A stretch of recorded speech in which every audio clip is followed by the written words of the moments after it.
Hello and welcome everyone to First Canada Live. I am your host, a little different host than usual. I am Sarah Sils. I'm a first senior mentor working for First Robotics Canada. I used to be a mentor and coach for all the programs. So First Lego League Junior, it was called, the First Lego League, FTC and FRC. So I feel like I have good experience to help all the teams across all the programs. So I'm really happy to be here today. Before we get started, however, we would like to do a land acknowledgement.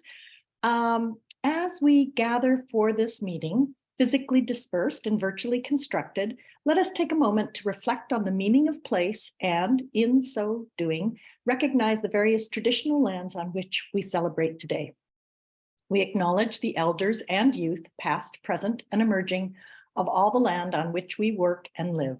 We honor the ancestral spirits with gratitude and respect. We acknowledge this land out of respect for the Indigenous nations who have cared for Turtle Island, also called North America. The Indigenous people have been gifted the role of caretakers of this land before the arrival of settler peoples until today. But most importantly, we remember the history of these lands and people that have been tainted by poor treatment and a lack of friendship with the First Nations who called Canada home before it was given this name. The history is something that everyone is affected by. We are all treaty people in Canada. We all have a shared history to reflect on, and each of us is affected by this history in different ways. Our past defines our present, but if we move forward as friends and allies, it does not define our future. All right, so let's get the show started. I'm super happy to have Sally on the show with me tonight as co-host. She is a student on First Robotics Competition Team 7659, HNMCS Robotics, and a member of the First Canada Youth Council. Hi, Sally, what's new with you? I'm doing good, how are you? Pretty good. Anything fun happen today? Oh, my school is having a Christmas concert, so I was rehearsing for that. Also the FLL tournament at my school is coming up soon, so I've just been training referees and it's been lots of fun. I was going to ask you about that. Are you planning to drop in then, or do you have a volunteer role? Yeah, I'm helping out at the field, so I'll be like working with referees, resetters, and honestly, I'm like half nervous, but also like really looking forward to it because I haven't been to an FLL tournament in ages. So yeah. Yeah. The students will be so excited. You can just feed off their energy. I think I've been to one tournament so far down in Waterloo, and yeah, it's super fun. So I think you'll enjoy it. For sure. On the show tonight, we have a few things happening. We are celebrating the Hour of Code by playing some FTC golf in FTC Sim. It's like a live gamer session is what we're doing tonight. And then we're going to talk about scholarships and how to get them with some very distinguished First alumni. So I'm excited about that part too. Throughout the show, if anybody has questions, put them in the Twitch chat and we're going to try and answer them live on the air, super responsive. And we're here to have some fun and celebrate excellence in our community. We'll try and keep it graciously professional, as we always do. And I'm going to turn it over to Sally. I think you have a wellness moment for us today. Yep. So for today's wellness moment, I wanted to talk about something that affects a lot of people, which is procrastination. And unfortunately, I'm also guilty of being a procrastinator. But if anyone doesn't know what procrastination is, it's just delaying like your tasks until the very last minutes or sometimes past the deadline. And a lot of people think procrastination is caused by perfectionism or fear of failure, but actually there's a lot more factors that go into it. So it can be like disengagement from your assignment or your course, or any kind of distractions, overworking yourself, inadequate tools and resources, and also poor mental health can cause procrastination. And for everyone watching the show, I wanted to remind everyone that procrastination is very common. I mean, there's one procrastinator right here. And also, according to the American Psychological Association, I didn't know this before, but anywhere from 80% to 95% of college students procrastinate. And that's a pretty big number. And so for today's wellness moment, I wanted to share like a few tips on overcoming procrastination. And the first tip I have is to make a to-do list, because it's definitely easier to visualize all the tasks you have for the day. And one thing important when you make a to-do list is to not create an unrealistic one. So it's really important to break down everything you have for the day into small manageable steps. And while you're completing those tasks, it's also important to eliminate distractions. Usually when I study or I'm writing my university applications, I go on like do not disturb on my phone, put on some like headphones and just listen to good music and focus, which really helps me like get in the zone and get work done. And also it's really important to like reward yourself after you complete each task, like 10 minutes of Netflix or like an hour of like napping. Any kind of reward really helps you like maintain your healthy mental health and just not lose motivation. Yeah. That's a great tip. And for sure, I'm one of those. And I thought it was interesting you mentioned disengagement with the task, because sometimes it's that thing you don't really want to do. It doesn't float to the top of your list. So you kind of keep putting it off and do other things instead. And so I like that idea of using music to focus. That's a good idea too. So I'm going to try that one. When I write my monthly reports, that I do a lot of other things before I write those reports. So thank you for that, Sally. That's a really important tip. And I think feeling that you're not alone is really a useful thing. Like, because I think sometimes we're kind of down on ourselves, like, oh, I should have gotten it done. And yeah, there's usually some reason, and there's a way to get it done if it needs to get done. Definitely. We have a lot of news updates, so I'm just going to go ahead and get started and throw a lot of things at you, but I think they're fun things, so it's always good to keep up with the news. Just our show, to remind you, is every other week, so what's happening on the alternate weeks, you might ask? The first FRC has mentor calls on the alternate Tuesdays, so this like next week is an informal mentor chat, or sorry, actually that's tomorrow, because on the weeks that we have the Tuesday, they move theirs to Wednesday, which is kind of good because then the mentors have an option of whether they come on Tuesday or Wednesday. So it's not always the same day. And I would just remind you on Twitch, you can subscribe to our channel. And if you turn on notifications, it does that thing like 10 minutes before we go live, or when we go live, it tells you like something's happening. So that can be useful.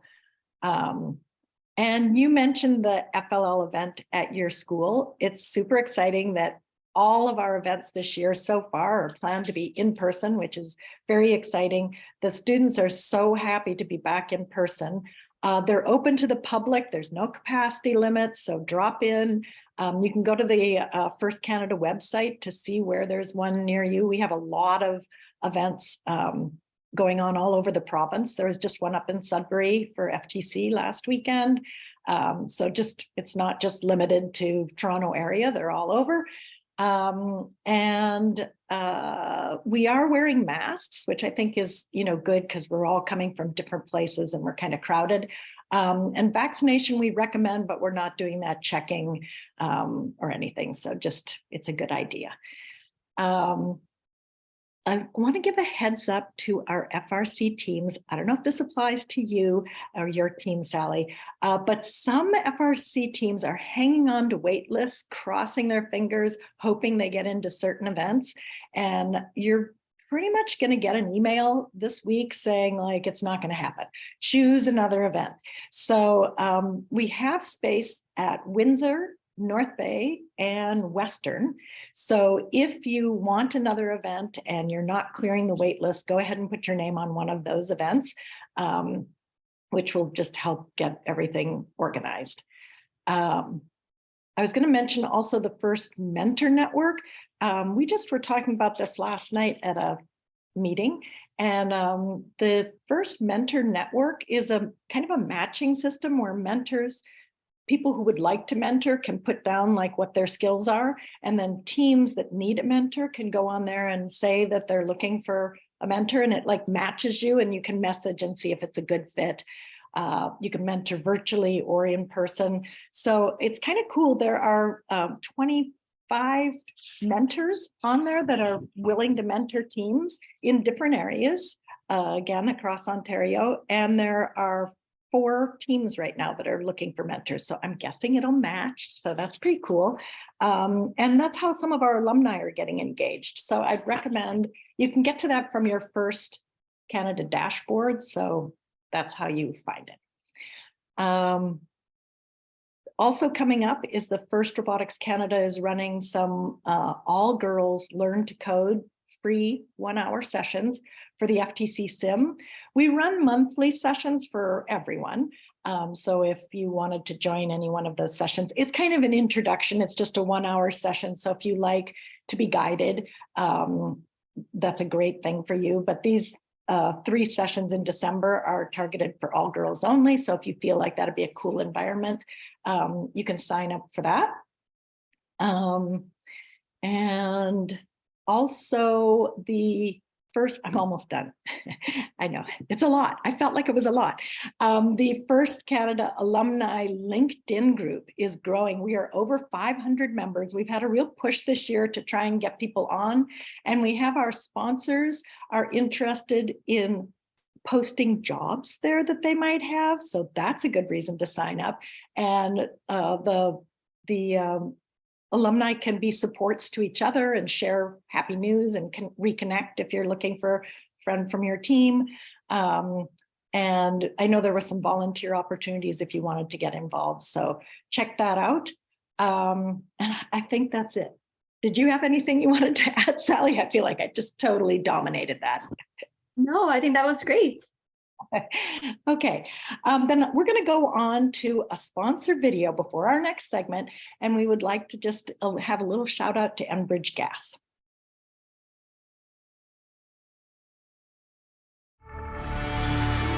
We are Enbridge,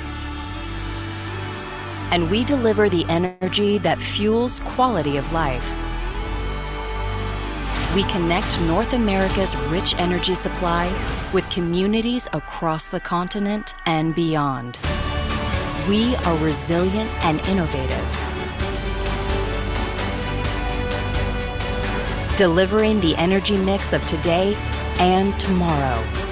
Our approach has evolved, grounded in respect for people and the environment. We listen and act, and we build strong partnerships with communities based on inclusion and respect. Above all, we aim to make a difference, economically and socially. Because life takes energy, and we deliver it.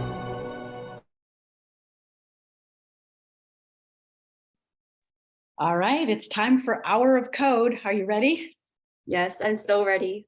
I know. So the official day for Hour of Code is today, but it's actually kind of going on all week. So in case you couldn't get it done today, you can do it any day.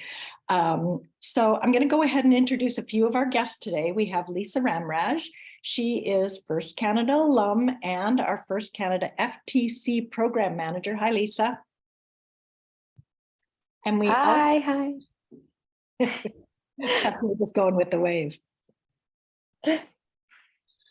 We also have a number of students on today who are going to be, gaming with us. We have 4 members from FTC team 16366, which is the TFS Robotic Unicorns. So that's William, Jack, Bob, and Edward. Hi, welcome. We're going to bring on 3 members of FTC. Their mentor, Mike Varsava, is joining. This is Atomic Dishwashers. And 2 students, Karma and Keiran. So welcome. Thank you for joining us. And lastly, we have a member of FTC team 16397, Relatively Quantum, and she's a First Canada Youth Council member, also Muskaan. So thank you all for coming on board. And maybe just before we get started, can I have a show of hands on who has used FTC Sim before tonight? Okay. everybody is good to go. I like that. All right. So what we're going to do is we're going to show kind of the login procedure so our guests can see, like, if after the show they were like, I want to do this too. This is how they would go on. So Lisa, do you want to tell us a little bit about the website? Yeah, absolutely. So the website is ftcsim.org. When you log on, you'll see this page that is being shared right now. When you scroll a little bit down, you will see FTC multiplayer, which is what we're going to be doing today. It's called FTC Golf. Right below that, we have the link to our free coding sessions that Sarah mentioned earlier. So if you or someone that you know in grades 4 to 9 is interested in having like a guided experience with the sim, you can sign up for one of these sessions here. If you scroll a little bit more down, you will be able to see our different coding adventures that we have. So we have FTC intro, then we go into movement where you can learn everything from going forwards and backwards and turning.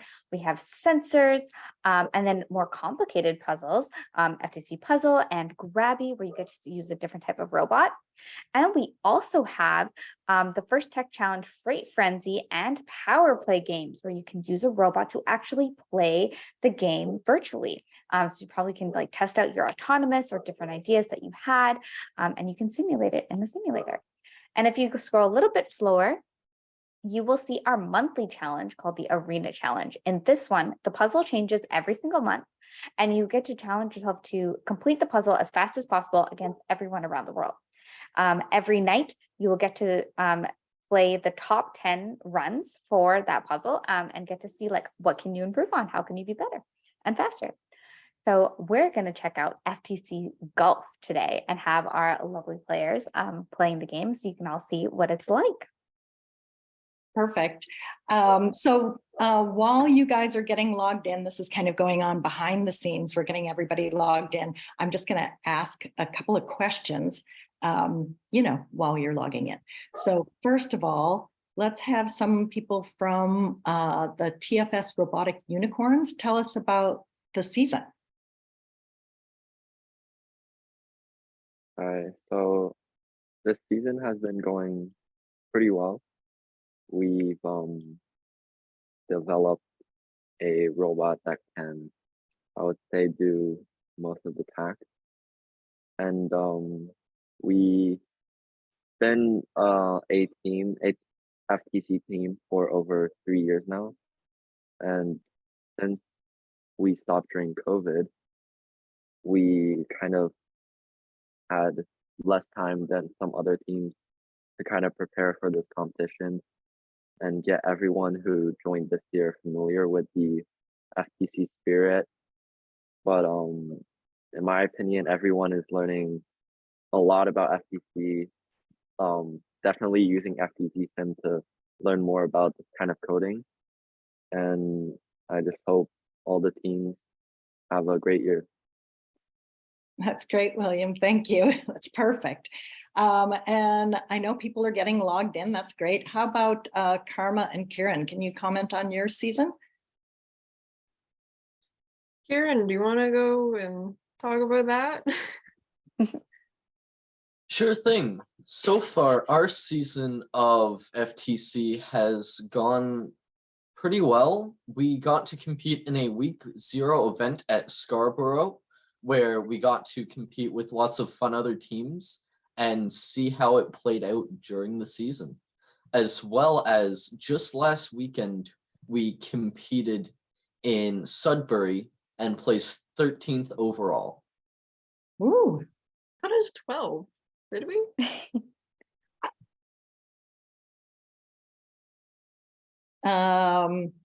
That is amazing. And I like that you went to a week 0. Did you feel that helped you prepare, Karma? Very much so. There was a lot of things that we learned from that event. We definitely were not prepared for that. Yeah, it was an eye-opener, to be honest. It showed that a lot of components of a robot needed a lot more work than we realized. That's pretty normal for a week 0. So it is right in there. It's what like gives you the shock to like get ready for your actual competitions. Like, okay, we got to go back and get ready. Yeah, we completely redid our robot after that. Like, it was just like completely renovated. And you Um, were supposed to play in week 1, but then the snowstorm, like on the last second, you couldn't You gotta play. love Canada, Yeah. especially Southern Ontario. It's great. Gets snowed in all the time. And I have one last question while people are logging in. I think we have about half the people logged in, so you should have the code to be able to log in, and we're going to start sharing the screen in a minute. There we go. So I'm going to talk to Muskaan and tell me about your season. I am so excited. So we've had 2 qualifiers already, my team, and I really enjoyed. We actually just got back on Sunday. We were at the Windsor event for FTC, and we ended up going to finals for that, and we also won the Inspire Award. So pretty proud of that one. I was very excited when we got there. This year, I am so excited for provincials to try out my autonomous program, because I've been grinding on programming recently, and that is what I am most excited for the season this year. So FTC Sim, I mean, there's no better tool. Awesome. And Well, I think those matches were amazing. Those finals matches I know, at they were Windsor so were so close. exciting. Yeah, Yeah. it was actually so close. I think we're going to start sharing the screen. I might come back to 16366 to ask about how it felt to win your regional. But let's take a look at the game first. So Lisa, this do you is wanna what talk us through? Yeah, totally. So that was the screen, like what it looks like when you first log on. So right here, this is the first hole in this course. So as you can, what you can see, all the robots start in the same place, and everyone's named their robot. And the goal is to get to that flag. And you can see the flag is down. So you have to stay on that orange pad until the flag goes all the way up, and that's when you finish. So this course, in this one, you can see that there's a door kind of blocking you from getting to the flag. So what the robots have to do is go towards that wind turbine, stay on the pressure plate, activate it, and then turn and go to the flag. This is pretty simple. So essentially you go forward, you turn. So we're actually going to skip past this hole and go to the second hole in this course. So we're going to click continue, and all the players are going to click OK on their screen. And once they've done that, we will switch to the next one. So this is the course that we're going to be playing. So all of the players, you can start coding while I explain what's going on here. So you can see that the flag is actually on the other side of like those 4 doors that are just going at different rates right now. There's definitely a way to time it so that you get through all of them and actually stop on the base of the flag. But if you want the more secured place to go and like more consistent path, you can turn left, head towards that wind turbine, activate the pressure plate, which will actually activate that door. And once the door comes down, you can get to the flag. So let's see what our teams, our students are going to be doing. So we saw that a few of them were going forward, and we saw that one was real fast just now. I don't know who that was, but they're trying to time it to go through. Let's see if anyone's actually going to try going the consistent path towards the wind turbine. One of the cool things with FTC Sim is that you can code in blocks or in Java based programming. Mike, can you talk about like which ones you've had your classes do? Absolutely. So we've tried both, and they're both very impressive in terms of what you can accomplish online. The blocks one definitely provides a lower bar, so easy of access, especially for students who are, say, intimidated about coding. All the blocks are right there. It's very hard to break block code. So you have all the pieces available, you can bring it in, try it out in a safe environment and see what it does. A fun fact about this level in particular, if you time your robot just right, you can park on top of those walls as they're going up and down and drive along the top of the brick wall on the side. I did not know that that was possible in this. Wow, okay. We were testing it out today, and one of our robots went flying across the screen and jumped out of bounds.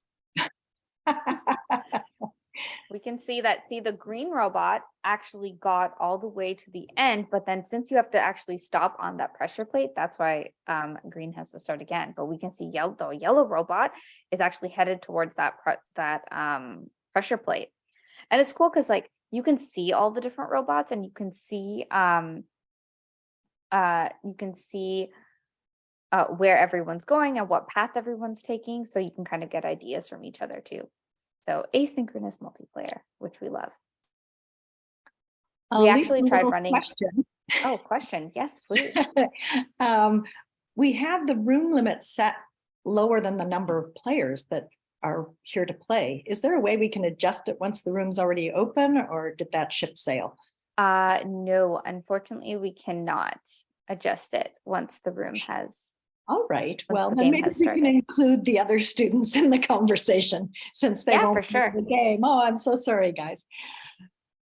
So yeah, for those who aren't playing right now, like how have you, I know that a few of you from TFS, Robotics Unicorns, have actually like done presentations about FTC Sim so far. So like how have you used this at your schools or with your teams? So basically, we first explored upon the idea of using FTC Sim to introduce coding, beginner coding, and also FTC to our lower grades. And some of my team members and I, we did a presentation to our grade 6 and 7, and we talked about FTC Sim and how robotics is important nowadays. And once they returned to their classes and started trying FTC Sim, they were super happy about this, and they were all really excited to try this new kind of, we could say, game that could, test their brains while also playing with their friends and FTC Go. That's so awesome. So like hopefully like that's a great way to like recruit these students. Hopefully they're going to be on the team or like want to start a team when they get into like grade 7 or like next year. Quick thing about the game. So we can see that 3 people actually got to the flag. So in the game itself, it actually shows you like this little like racing flag for when you actually finish, and you can see like it says like how many strokes the player took to actually get to the flag. So strokes being like how many times they press go.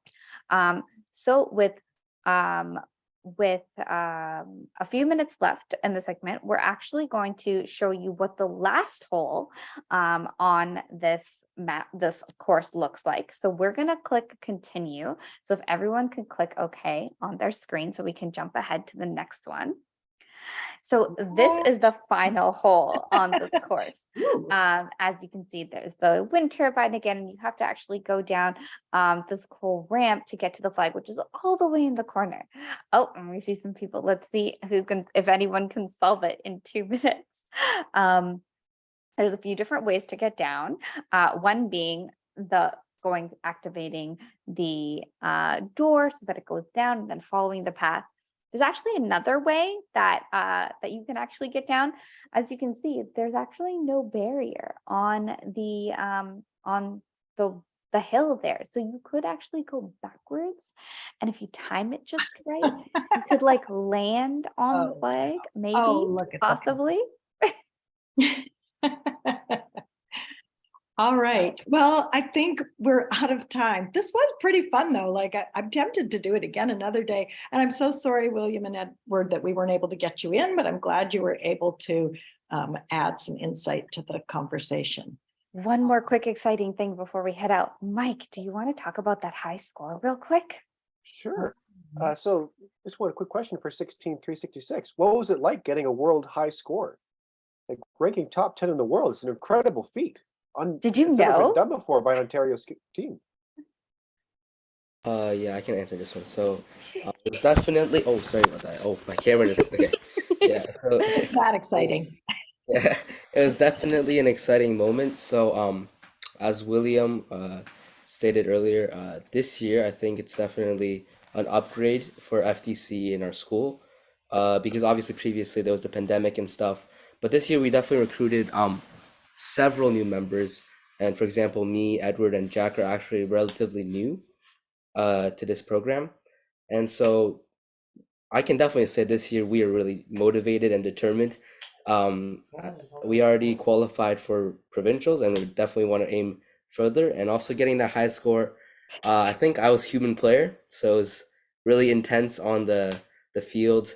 And yeah, after the game finished, I think we received some news later on that we did get a really high score, and I think everyone was just really happy about that. That's awesome. Yeah, that Congrats. is. Well, if anybody wants to play, I think we were trying to put the link in chat, but it's ftcsim.org, and that'll get you there. It's the FTC Sim part you're playing. So thank you all for coming on today. I know you really brought it to life. Okay, sorry. We really appreciate you giving up your time tonight. That was really cool. Happy Hour of Code. And we're going to see a video from our sponsor, Centerline.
Hello, hello, hello, and welcome back.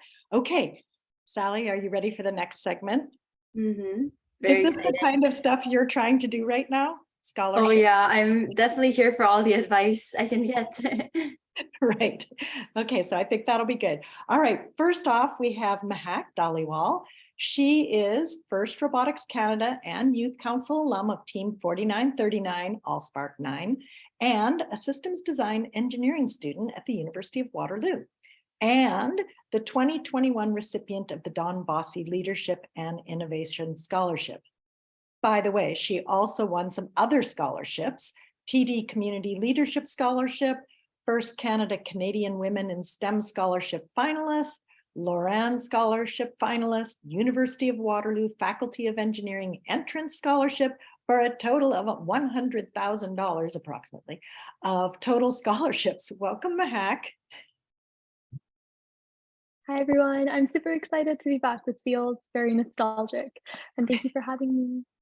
It feels good to have you in the fold again. All right, and then we also have Namirah Kadar. She is First Robotics Canada and Youth Council alum of Team 7480, Machine Mavericks. She's now a neuroscience student at Harvard and the 2021 recipient of the First Robotics Canadian Women in STEM Award.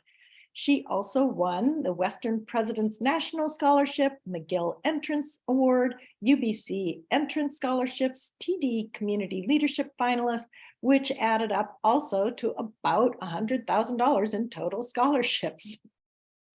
This is pretty amazing stuff. Welcome, Namirah. Thank you. It's so exciting to be back on here. Just as Mehak said, super nostalgic for both of us.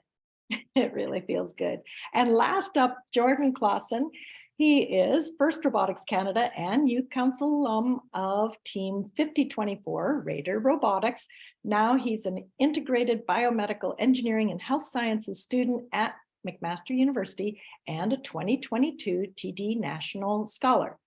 Other scholarships he won: TD National Scholarship for Community Leadership, Loran Scholars Foundation Provincial Award, McMaster Engineering First Alumni Scholarship, McMaster Engineering Shad Alumni Scholarship, McMaster Brighter World World Award, McMaster Engineering Research Experience Award, McMaster Faculty of Engineering Award of Excellence, which adds up to about 160,000 in total scholarships.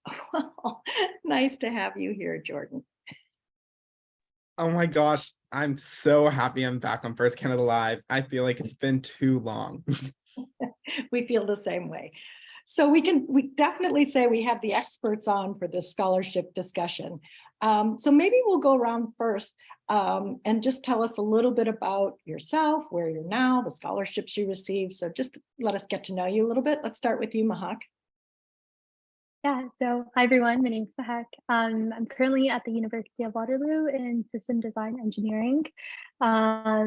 The scholarships that I won are the ones that Sarah just listed, but the main one was like the Don Bossy Leadership Scholarship and also the TD Scholarship, and then a couple other university-based scholarships as well. And I'm currently doing user experience research on my co-op term right now. That's great. Thanks, Mehak. It's just great to have you guys back. All right, Namirah, how about you? A little summary. Thank you. Hi, everyone. My name is Namirah Kadir. I am a second-year student studying neuroscience at Harvard University. And I did get to win some scholarships last year, or I guess almost 2 years ago, which is pretty exciting. But the one at the top of my list was definitely the first Canada Canadian Women's STEM Scholarship. And I was so happy and grateful to receive that. Great. And how about you, Jordan? Hello, everyone. I'm Jordan. I'm currently a McMaster for Integrated Biomedical Engineering and Health Sciences. Obviously, some of the scholarships that I won, Sarah listed off, one of the bigger ones being the TD Scholarship for Community Leadership, as well as some other big ones that weren't listed, like the Queen's Commitment Scholars Award. And right now, some cool things in my program right now, I'm finishing up the development for a mechanical therapeutic to treat glaucoma, and as well I'm working on finishing up my hip implant design for my engineering design project. That sounds pretty cool. School sounds good. Sally, did you have something you wanted to ask?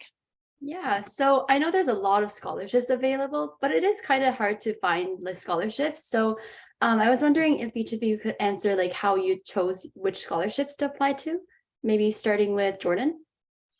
Oh, yeah. So I think going into grade 12, like this is going years back, I was like, okay, how am I going to like fund my education? So I honestly, like every time I saw an ad for a scholarship or something, I wrote it on like a sticky note and I put it on my wall. So when it came to grade 12, I just had years of sticky notes just accumulated on this one wall. And then I wrote them all down and I filtered through them and tried to see, okay, which ones do I think I fit the criteria most for? So I decided to put a lot of energy into things like my Loran Scholar application and my TD Scholar application.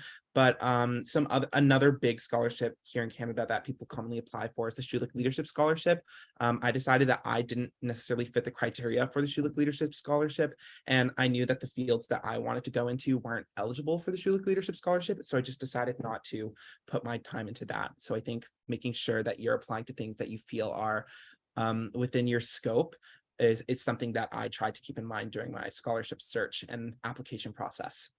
That's really good advice. What about you, Namirah? I think I had a sort of similar approach, although I think I would have been a little bit scared by all the sticky notes. For me, it was a spreadsheet that I kept with all of my applications. So those were post-secondary applications as well as any sort of scholarships. And after that, I think I just categorized them in terms of how long it would take me for each one, if they required just say a personal statement or if they needed something more creative. I know some of them asked for, say, a video or a short story or something similar, or a project idea or something like that. So I just write those down. And I reused some of the same essays for a lot of my different scholarships and also university applications. I'd highly recommend doing that so that you don't spend, all of your time applying for all these scholarships and, not really being able to enjoy your grade 12 year, which is super important. And also think about what universities or colleges or other programs you might want to apply to. So that was my general method. I had my spreadsheet, and then I had a couple of essays that I generally reused for different problems that were asked by various institutions or universities. That's really helpful. What about you, Mehak? Yeah, so my process was very similar to both Namirah and Jordan. I started off by just, I think like reflecting a lot of myself as well. to kind of see like what I was looking for in post-secondary, and then also what scholarships sort of aligned with that. So anyone wanted to go to engineering, and there are a lot of like STEM-based scholarships out there. So that's kind of how I broke down things, and then reflected on like activities and clubs that I was a part of in high school. So there's a lot of scholarships based on different organizations that you're involved in, for example, like FIRST.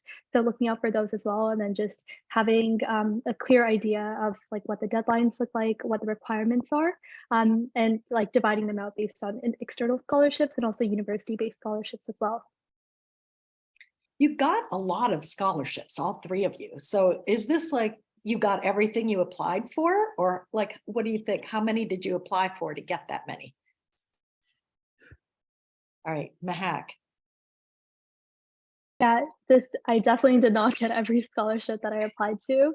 I think that is like very challenging. I would say I applied to around like 15 to 20 external scholarships, some being quite small, and then some of the bigger ones, like mentioned, like TD, Loren, FIRST scholarships as well. And then I also applied to a lot of like the university-based scholarships. So when you submit your application in university, there's things like supplementary applications that you can fill out, or these awards applications that qualify you for like a lot of scholarships that the university does give out. So that's sort of how I divided it up. And I think it's okay not to get every scholarship that you're applying for, because you might not fit the criteria of every single application, but also that is like, they're very sometimes challenging to get. So definitely apply for a good number, because then narrowing down, you will be able to get a couple. That sounds like what happened with your situation, Jordan, because I noticed a lot of them were from McMaster. So did you apply to a lot and then kind of funneled it down as you chose McMaster? I mean, I applied to major admission awards at every university that I applied to, except for maybe like one. And then I applied to as many awards as I possibly could throughout the process. But I found that a lot of times applications had very common questions and themes. So I kind of tried to think of like defining moments for myself and different things that I learned from them. And I commonly reused essays circling around those moments. For example, one of the essays that I wrote, and it worked every single time I used it. It was about me going to McDonald's when I was a kid and not getting the Happy Meal toy that I wanted. And then that turned into something like a bigger life lesson. But a lot of this, like I did receive almost the most amount of money from McMaster. So I think that definitely played a factor into me choosing McMaster.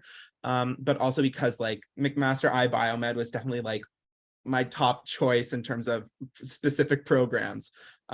So yeah.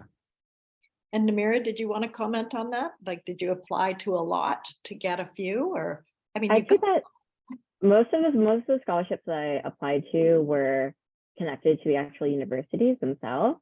And I also applied for random ones. Like I remember there's this hot tub scholarship that runs every year, and I highly recommend applying for that one.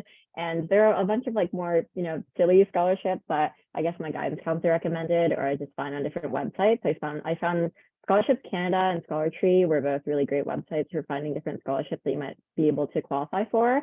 But then in the end, because I chose to go to an American institution, I had to actually back out of the vast majority of the scholarships that I had applied to. So that was a little bit unfortunate, but it was definitely a tedious process in the beginning. And I did not get into all the programs I applied to. I did not get all the scholarships that I received in the end, or that I applied to initially. So I think that's really important to keep in mind. In the end, there's a group of people, or a couple of people who are reading your application, and they're looking for something specific. And it doesn't really say anything about you if you don't receive a scholarship that you've been really, really hoping for. It's just more about what happened, what the circumstances were with actually evaluating your application. That's probably good for you to hear, Sally, because I know it's so, it feels like you're pinning all your hopes on that one thing. But I sort of feel also like you get the things that you're best suited for. So in a way, your path becomes tailored to what you might find the most success in anyways. I don't know. Yeah. I'm really trying not to like put pressure on myself and just trust the process that it'll work out in the end. Yeah. Yeah, I completely agree with you, Sally. I think I definitely put a lot of pressure on myself during the university application season, and it just made things like even more difficult for myself when I was going through like all those essays and things. So I think really trying to ground myself in that process, I think really helped me to step back and even write better in my applications as well, and come to them with an even clearer mind and something that's more out of the box. Namirah? Something else, if I could quickly mention, is that a lot of institutions will provide financial aid. So these aren't merit-based scholarships, but they're need-based scholarships. And I think that's really important to consider. So for instance, when I was applying to Harvard and Yale, they don't allow any merit-based scholarships, but they do look at your financial need and what that looks like for you and your background. And I think a lot of other schools do that as well. So it's really important to think that even if you don't get the scholarships that require a huge essay or a video application or something else, chances are the university or college or wherever you're applying will have opportunities for you to have a scholarship from some other source of funding. And Sally, I think they talked a little bit about essays, but did you want to dig into that a little bit more? Yeah, so for anyone here, what was your general process of applying to a scholarship? And did you have like a generic essay that you modify for each one, or do you recommend writing a unique one from scratch for each application? If anyone doesn't have any immediate thoughts, I can go ahead. I would definitely 1000% advise you to reuse your essays. Obviously, try and tailor them to each application as much as possible, but try to find common themes in different applications and the things that they're looking for, and then maybe tweak an essay that you feel works. I mentioned earlier that I reused my McDonald's essay over and over and over again. And I think as you go throughout the process and the more essays that you've written, you just whip through the scholarship applications faster and faster near the end. Like, it's definitely a trudge at the start trying to get through all these things and try to pour your entire life into a 500 character box. But you know, it gets better. That's good advice, Jordan. I wanted to talk about the letter of recommendations. So did you keep asking the same people over and over, or did you ask for different people? How did you go about asking? Did you find it, uncomfortable or scary to ask people? What was your strategy for that? Let's start with Namirah. That's a really good question. I had to ask for a ton of letters of recommendation. I know that for my American university applications that required 2 or 3, and then for Canadian schools or other scholarships, I think there were like maybe 12 or 15 letters of recommendation I needed in general. So I think in general, you can ask a wide variety of people for a letter of recommendation. That could be, say, your first robotics mentor. I know that one of my mentors wrote a scholarship recommendation for me. It could be your teachers in school. It could be other supervisors for different extracurriculars. Sometimes they'll specify who they want a letter of recommendation from in the application. Other times they just want someone who can speak to your achievements, your accomplishments.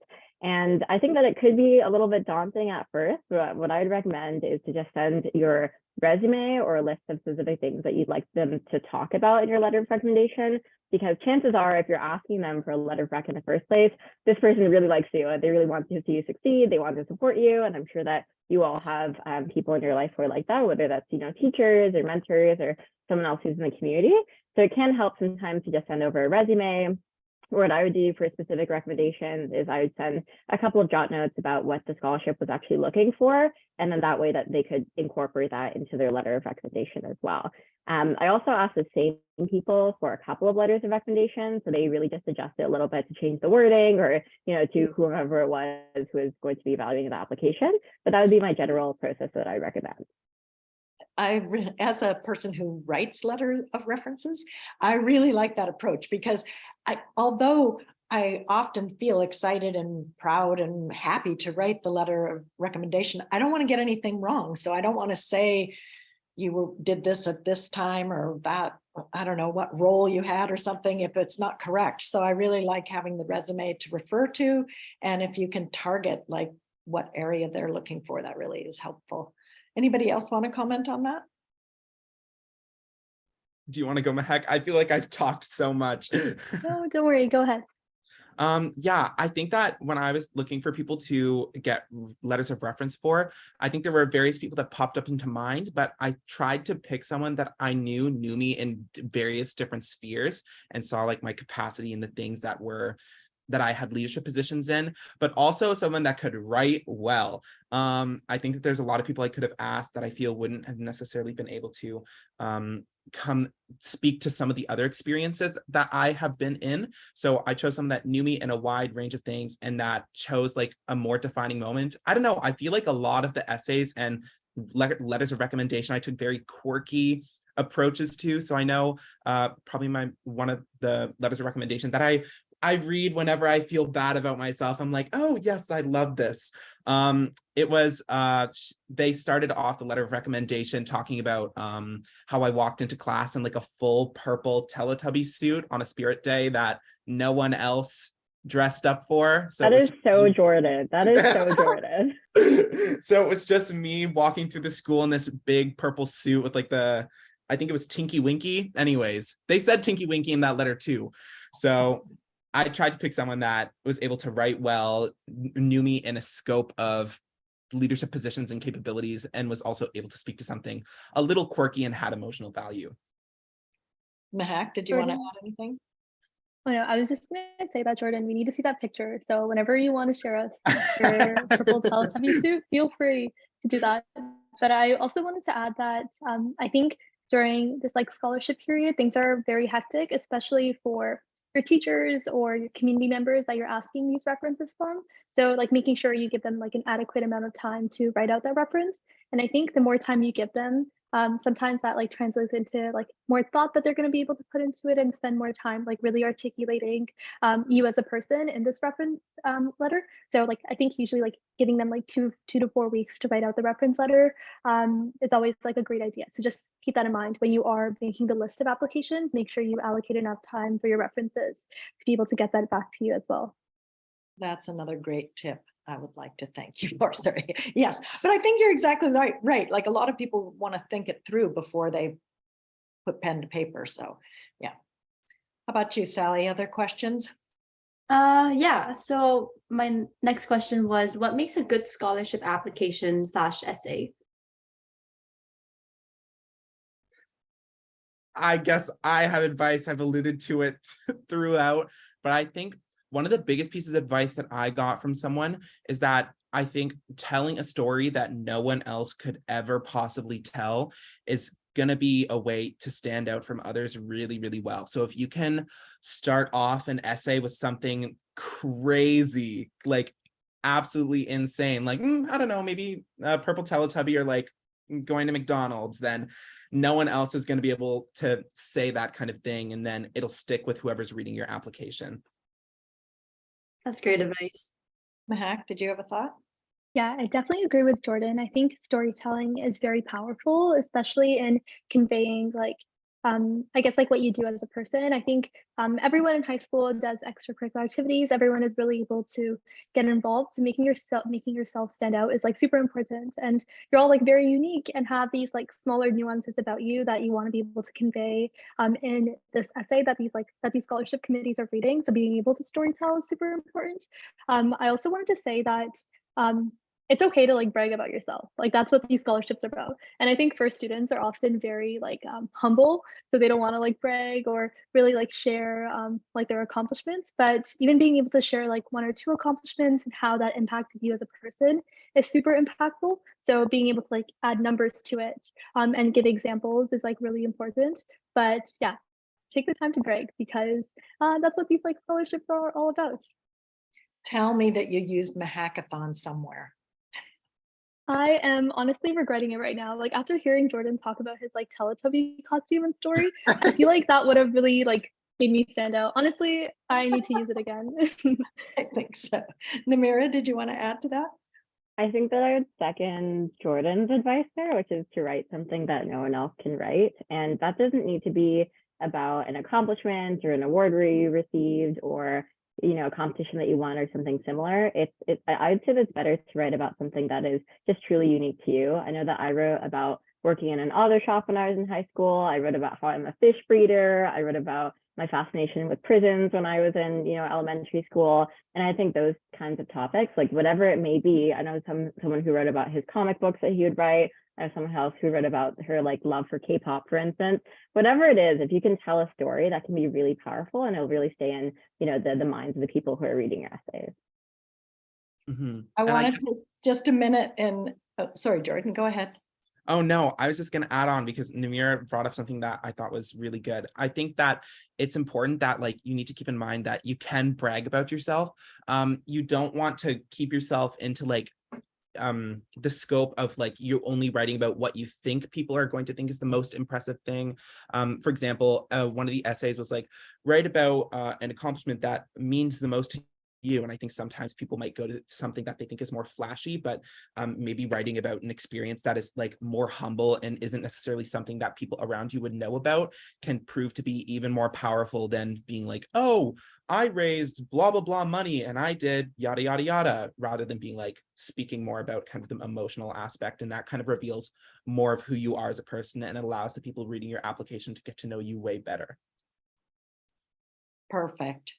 I need to do some happy. Can we talk about what did it feel like when you found out, Namirah, that you won the Canadian Women in STEM Award?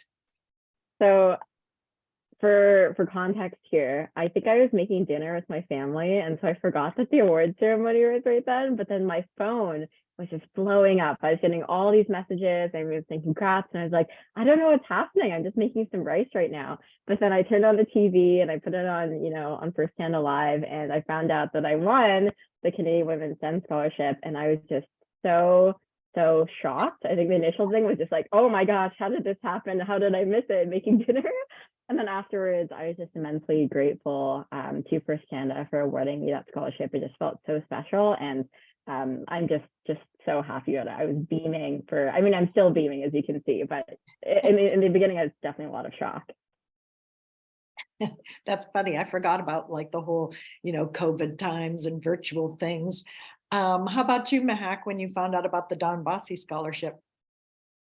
Yeah, I think I was on the actual watching the live show, because I think during that time there were some team awards that were also being given out.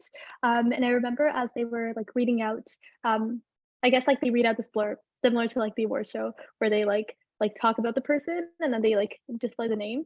And I definitely was not expecting it at all. So I'm just listening. I'm oh, okay, sounds a little bit familiar. And then I think it kept on building up. So that was super exciting. But yeah, I was very shocked, and like Namirah said, super grateful. I think FIRST has been a really big part about my journey and also helped really shape me as a person.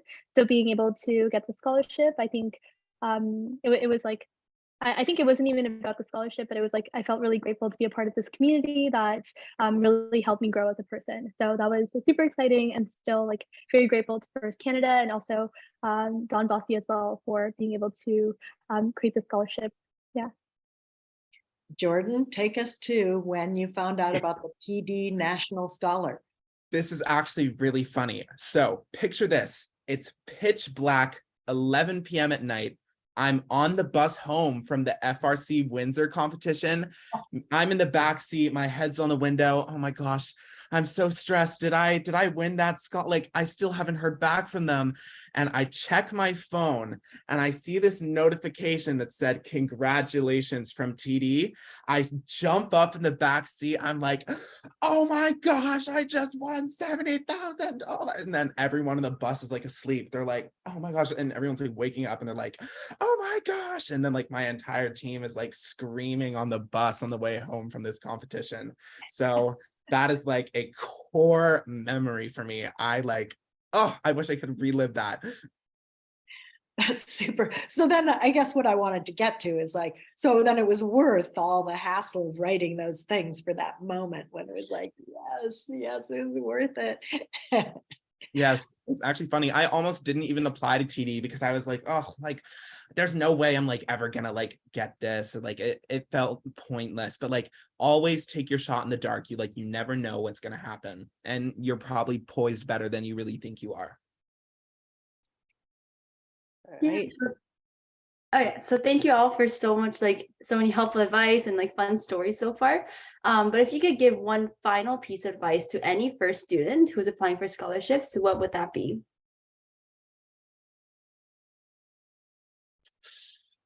I would just say don't lose yourself in the process. You know, this is your grade 12 year, and in the end, they're all the people who are reading your essays are just trying to get to know you better, and they want to see, you know, what makes you unique, what do you love, what do you feel passionate about, what drives you. And I think it's just important to think deeply about that. And then the rest of it it'll just flow by, I'd say. Mehak, how about you? I would definitely say like spend some time reflecting and really thinking about like what's important to you. I think in general, regardless of whether it's for the scholarship process or applying to universities or even just like figuring yourself out in life, I think that's always super important. So use like this opportunity as a way to reflect on your high school years and then like what you want to do moving forward, because I think that will be super valuable in the end. And don't burn out because grade 12 is very stressful. There's like a lot of things going on, so definitely take time to like rest and do things that you enjoy. Jordan, what about you? Oh, I think that it's really important to give yourself breathing room, because I feel like all through grade 12 I was like holding my breath for some reason. And I think it's also important to be real, be unhinged, and forgive yourself. That's awesome. Thanks, you guys. We're out of time. I feel like we could just keep talking. But I wanted to thank you so much for coming on the show. I know that this is information that's really useful to a lot of students who are in the middle of this right now. Please take a look at the First Robotics Canada website. That there are all these scholarships plus more.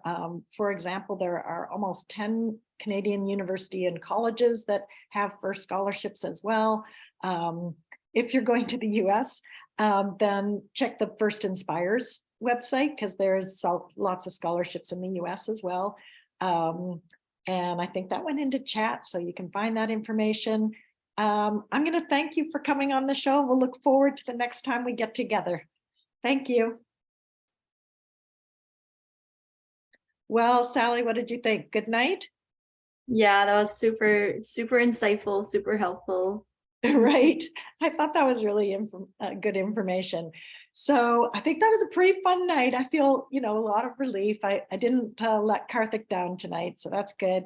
My thought of the day is going to be to look for the silver lining. Like sometimes things feel like it's all going wrong or not as good as you hoped, but there's always something you can dig out and find and take from that. And it came from clouds, like with those dark, rain clouds, there's often that little edge where the sun is behind it. So there's something. So dig deep and see if you can find that silver lining. The following week, December 20th is our last show of the year. We're going to have some fun. First, we're going to have Lisa Ramraj back. She's super fun. Thanks for coming tonight, Lisa. We'll see you again to do a recap of our Ontario First Tech Challenge qualifying events. And then we're just going to have holiday fun, and there will be prizes. So, it's going to be interactive. And so I recommend just come out and enjoy. I'm going to remind people to stay safe, get boosted if you can, and mask up for wherever it makes sense to do so. Subscribe and turn on your notifications to Twitch. Don't forget that. Thank you very much to the producers. It felt a little weird being on the opposite side of the camera tonight, so thank you. And goodbye. Good night, everyone. Okay, thank you.